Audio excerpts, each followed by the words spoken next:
بھی رکھا ہے اور قربانی بھی رکھی ہے۔ جو لوگ اس مہینے میں حج کرتے ہیں ان کو بھی قربانی کرنا ہے، اور جو لوگ اس مہینے میں حج نہیں کرتے انہیں بھی اللہ رب العزت نے قربانی کا موقع عنایت فرمایا۔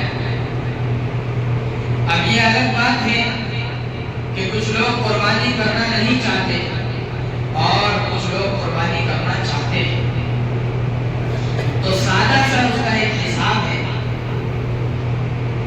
کہ جو حضرات اس وقت صاحب نصاب ہے، یعنی ان کے پاس 25 سے 30 ہزار روپے کی رقم موجود ہے، ان کے اوپر قرضہ بھلے ہی 50 ہزار روپے کا ہو، لیکن ان کے پاس اس وقت نقد رقم 25 سے 30 ہزار روپے کی موجود ہے، یا ان کے پاس 52.5 تولہ چاندی موجود ہے، یا ان کے پاس 7.5 تولہ سونا موجود ہے، یا ان کے گھر میں کل ملا کر 7.5 تولہ سونے کی قیمت موجود ہے،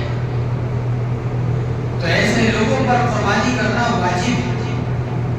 اپنی طرف سے اگر اپنی بیوی مالدار ہے تو بیوی کی بھی طرف سے، اولاد مالدار ہے اولاد کی طرف سے، گھرانے میں سارے لوگ مالدار ہیں، سارے لوگ کسی نہ کسی چیز کے مالک ہیں، مکان کے حصے کے مالک ہیں، پلاٹ کے مالک ہیں، زمین کے مالک ہیں، کھیت کے مالک ہیں، سونے کے چاندی کے، اور ڈھیر ساری جن کے پاس بھینسیں ہیں، بکریاں ہیں، گائے ہیں، یعنی جن کے پاس کسی نہ کسی طریقے پر اللہ رب العزت نے مال و دولت دی ہے، ان تمام لوگوں پر قربانی کرنا واجب ہے۔ لیکن آج لوگ یہ کہہ کر ہاتھ پیچھے ہٹا لیتے ہیں کہ ہم پر قرضہ ہے، ہم پر فلاں کا دین ہے، ہمارے پاس ابھی کچھ نہیں ہے، ہمارا ابھی کام نہیں چل رہا ہے۔ اس طریقے پر لوگ اپنے آپ کو پیچھے ہٹا لیتے ہیں، اور اس کی وجہ سے جو ایک بہت متبرک مقام جو اللہ رب العزت کی طرف سے حاصل ہونے والا ہے، اور بہت ہی بڑی عبادت جو اللہ رب العزت کی طرف سے عطا کی گئی ہے، اسے معلوم ہو جاتا ہے۔ چھوٹے چھوٹے بچے ٹیکا لگا ابھی کچھ ہی خبر میں ادب ضروری ہے، اللہ کی بات چل رہی ہے تو اس میں ادب ضروری ہے۔ تو اللہ رب العزت کی جو عبادت ہے اس عبادت سے اپنے آپ کو محروم نہ رکھیں،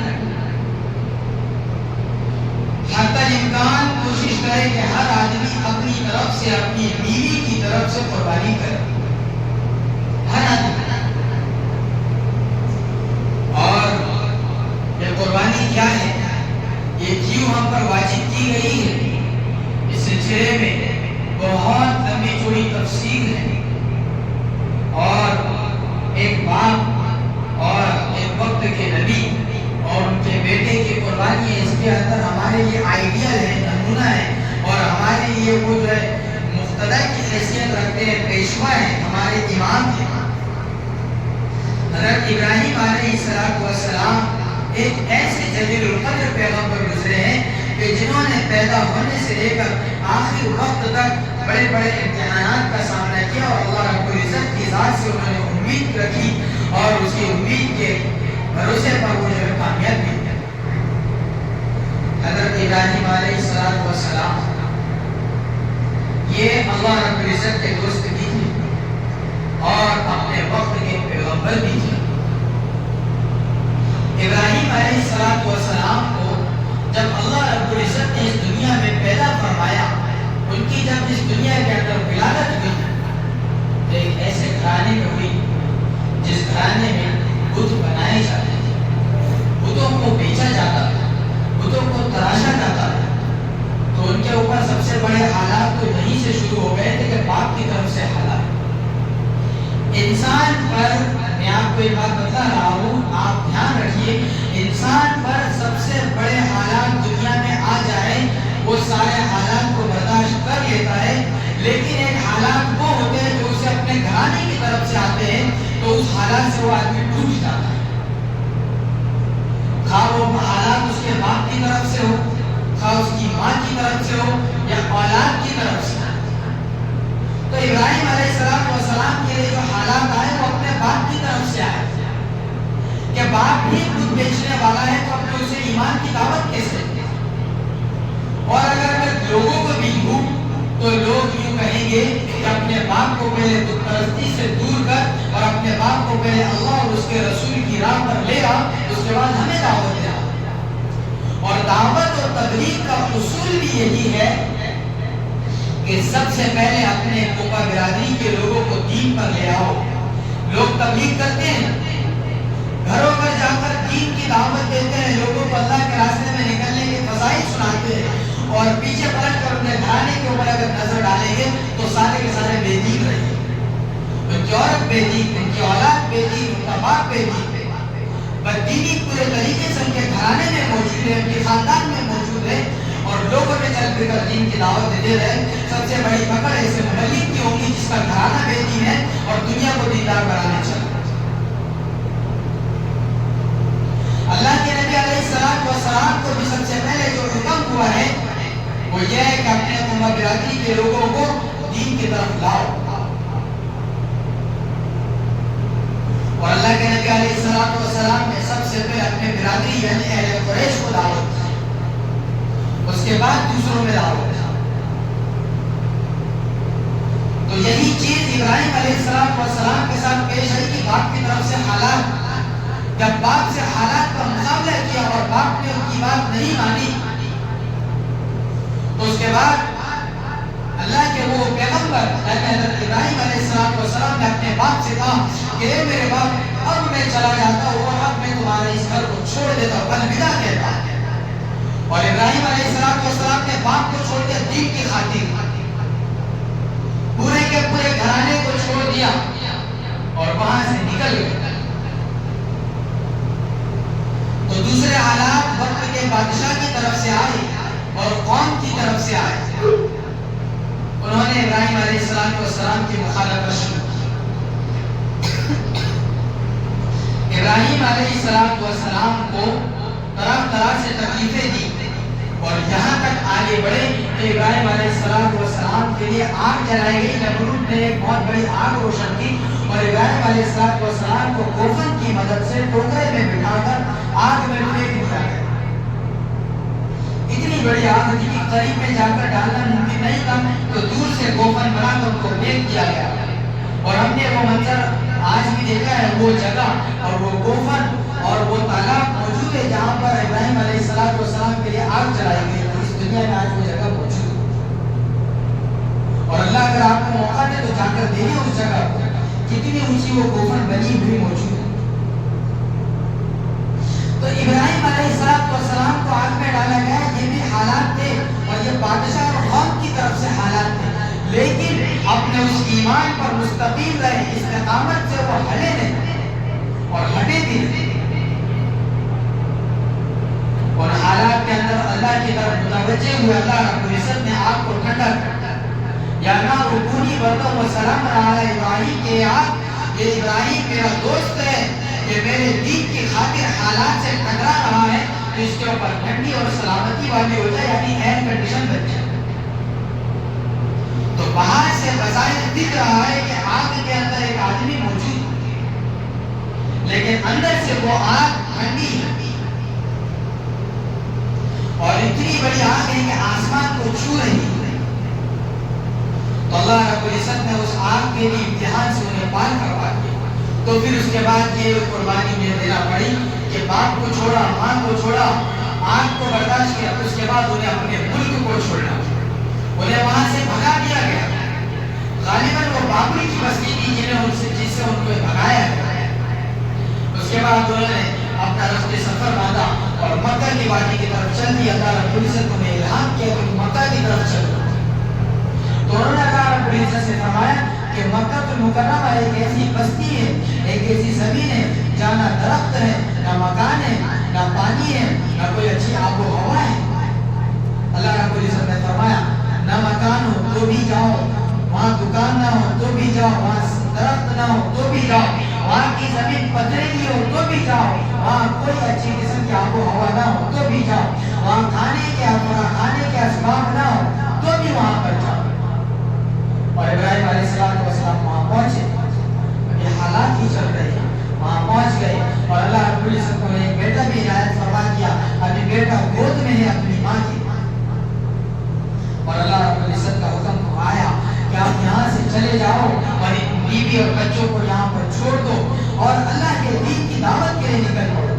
اللہ کے نبی حضرت ابراہیم خلیل اللہ علیہ السلام نے فرمایا ربنا انی اسکنت من ذریتی بواد غیر ذی زرع عند بیتک المحرم ربنا لیقیموا الصلاة فاجعل أفئدة من الناس تهوی الیہم وارزقهم من الثمرات لعلهم یشکرون.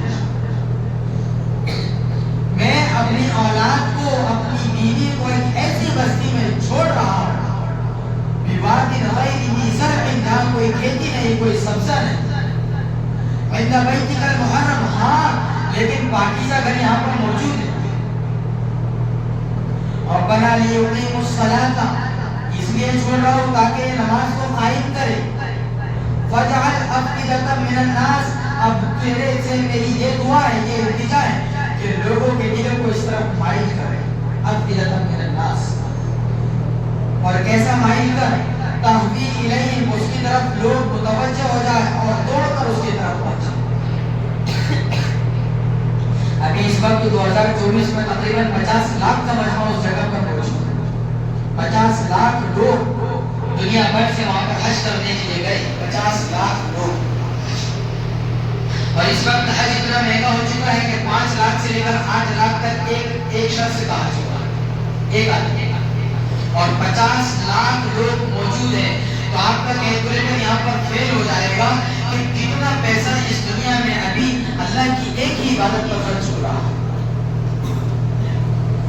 ایک آدمی کے اگر آپ 5 لاکھ کی جوڑ رہے تو 50 لاکھ لوگوں پر کتنے پیسے ہوتے اور اس حکومت کو کتنا پیسہ بھی مل رہا ہے. تو فجعل أفئدة من الناس تهوی الیہم کہ لوگ اس کی طرف جائیں. اور صرف اللہ کے نبی ابراہیم علیہ السلام نے اتنی دعا نہیں کی بلکہ علیہ کا ورزقهم ان کو رزق بھی عطا فرما تاکہ وہ تیرا شکر ادا کرے. تو اس وقت مکہ المکرمہ اور مدینہ المنورہ میں وہ تمام قسم کی روزی اور وہ تمام قسم کے پھل اور وہ تمام قسم کے کھانے مہیا ہوتے ہیں جو پوری دنیا میں کسی بھی ملک میں نہیں ہوتے. حاجی لوگ جب حج کر کے واپس آتے ہیں تو بتلاتے ہیں کہ ہم نے کن کن قسم کے وہاں پر پھل کھائے اور کن کن قسم کے کھانے کھائے. تو یہ اللہ کی عبادت ہے. اور یہ ساری قربانیاں دینے کے بعد اللہ رب العزت نے انہیں ایک خواب دکھایا اور مسلسل 3 روز تک انہوں نے خواب دیکھا. کیا خواب دیکھا کہ وہ بیٹا جو اسماعیل انہیں 120 سال کی عمر میں دیا گیا ہے اس کو میں ذبح کر رہا ہوں. اور انبیاء کرام علیہ السلام کا خواب ایسا نہیں ہوتا جیسا ہم خواب دیکھتے ہیں کہ ہم نے خواب دیکھا اور ختم نہیں. انبیاء کرام علیہ السلام کا جو خواب ہوتا ہے وہ وحی ہوتی ہے. وحی کا مطلب یہ ہے کہ انہیں یہ کام کرنا ہے. تو ابراہیم علیہ السلام نے اپنے بیٹے سے تذکرہ فرمایا یا بنیا اے میرے بیٹے میں خواب دیکھ رہا ہوں انی اذبحک کہ میں تجھے ذبح کر رہا ہوں. تیری کیا ہے ماذا ترى تیرا کیا خیال ہے اس بارے میں. اسماعیل علیہ السلام نے فرمایا چونکہ یہ اللہ کا حکم ہے. اور ایک روایت کے مطابق اسماعیل علیہ السلام یہی فرما رہے ہیں کہ خود میں بھی 3 دن سے یہی خواب دیکھ رہا ہوں کہ میرے گلے پر چھری چلائی جا رہی اور آپ مجھے ذبح کر رہے. تو چونکہ باپ بیٹے کی رائے متفق ہو گئی اور جب باپ بیٹوں کا اتفاق ہو گیا تو اللہ کی عبادت کرنا آسان ہو. ابراہیم علیہ السلام اپنے بیٹے کو لے کر مذبح پر پہنچے اور وہاں پر جو ہے چھری چلانا شروع کی. تو اللہ رب العزت نے فرمایا قد صدقت الرؤیا کہ آپ نے اس خواب کو سچ کر دکھایا. انا کذالک نجزی المحسنین کہ ہم احسان کرنے والوں کا بدلہ پورا پورا ادا کرتے ہیں. اسی طریقے پر بدلہ دیتے ہیں کہ اب آپ اپنی آنکھ پر جو کپڑا بندھا ہوا ہے اسے کھول لو اور آپ کی پشت پر دیکھو ایک دمبا کھڑا ہوا ہے جھاڑ کے قریب میں. اب جب پلٹ کر دیکھو تو دمبا کھڑا ہوا ہے. دمبا جنت سے جبرائیل علیہ السلام لے کر آئے ہیں. کہا کہ اس کو ذبح کر دو. تم نے قربانی کے لیے اپنی اولاد نکالی تو اس لیے ہم نے جنت سے آپ کو ایک دمبا عطا کیا. اب اس دمبے کی قربانی کرو. ابراہیم علیہ السلام اس دمبے کی قربانی کی اور اللہ رب العزت کا شکر ادا کیا کہ تو نے مجھے قبول کیا کہ میں نے تیری عبادت کی. تو ایسے ہی جو آدمی قربانی کر رہے ہیں اب وہ 1 لاکھ روپے کا بکرا لے چاہے 50 لاکھ روپے کا بکرا, ان کی سلسلے کے اندر کوئی بڑی بات نہیں کہ انہوں نے 50 لاکھ روپے کا بکرا. بلکہ بڑی بات یہ ہے کہ اللہ رب العزت نے انہیں قربانی کرنے کے لیے قبول فرمایا. اگر وہی 50 لاکھ کا بکرا قربانی کا دن آنے سے پہلے مر جائے تو بتائیے تمہاری قربانی قبول ہوئی؟ اگر تم پر قربانی واجب تھی اور تمہارا جانور مر گیا تو تمہیں دوسرا جانور خریدنا پڑے گا اور قربانی کرنا پڑے گا، کیونکہ ابھی قربانی کا وقت آیا نہیں اور آدمی کو جانور مر چکا ہے.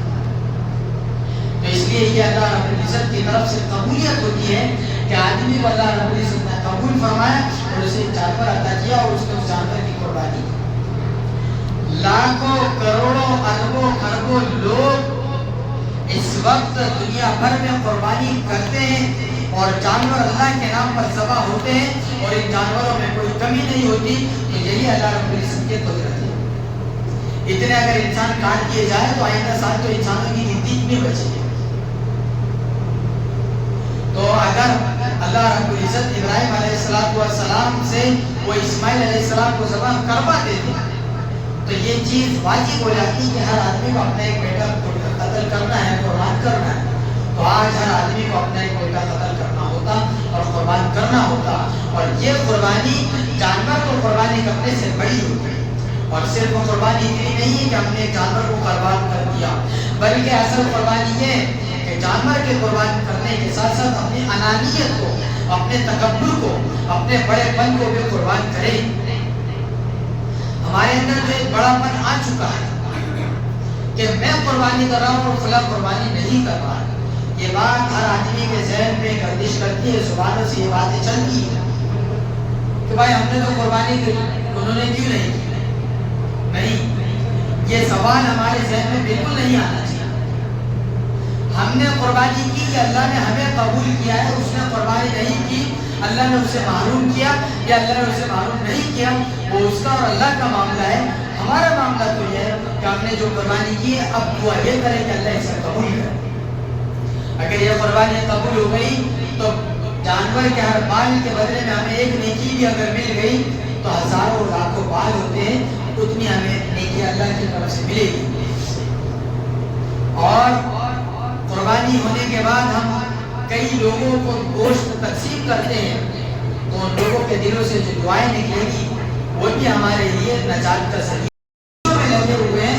لیکن ہمارے ہی کچھ بھائی ایسے ہیں، اللہ انہیں ہدایت عطا فرمائے، کہ وہ لوگ دوسروں کی قربانی کو روکنے کے لیے یہ بات اوپر تک پہنچا دیتے ہیں، مخبری کر دیتے ہیں اور سامنے والے کے جانور ہی جمع ہو جاتے ہیں.